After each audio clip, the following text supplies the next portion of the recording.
미국의 제약회사 모더나는 자사의 백신이 변이에도 예방 효과를 보였다고 밝혔습니다. 다만 남아프리카 공화국발 변이에 대해선 효과가 크게 떨어지는 것으로 나타났는데요.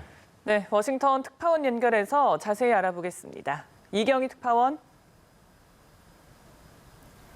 네, 미국 바이오 기업 모더나는 미 국립 알레르기 전염병 연구소와 공동으로 진행한 실험에서 자사 백신이 영국과 남아공 변이 바이러스에 대해서도 중화항체를 충분히 만들어냈다는 결과를 발표했습니다.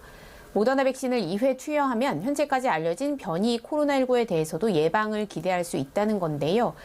그러나 남아공 변이 바이러스에 대해서는 생성되는 중화항체의 양이 일반 코로나19 바이러스와 비교해 6분의 1 수준으로 떨어졌습니다. 다만 이 정도로도 남아공 변이 바이러스로부터 보호가 가능하다는 게 모더나의 설명인데요.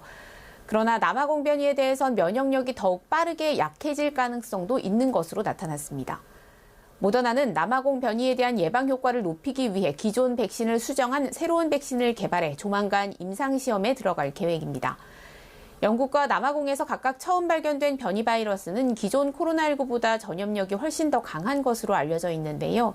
특히 남아공 변이는 기존 백신으로 예방이 쉽지 않을 수 있음을 시사하는 연구 결과와 전문가 경고가 잇따르면서 우려가 커지고 있습니다.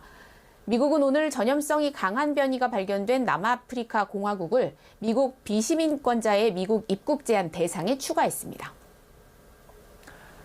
네, 그리고 영국과 미국 등에선 백신 접종을 확대하는 차원에서 접종 간격을 늘리고 있는데 여기에 대한 경고도 나왔다고요?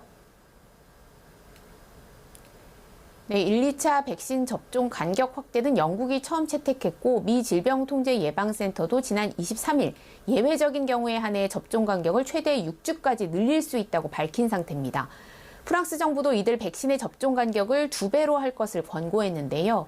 앤서니 파우치 미 국립 알레르기 전염병 연구소장은 다보스 어젠다 화상연설에서 두 번째 접종을 할 때까지 완전한 예방 효과를 얻지 못한다면서 완전한 면역력이 형성되지 않은 상태에서 더 많은 바이러스 변이가 촉발될 가능성을 우려했습니다.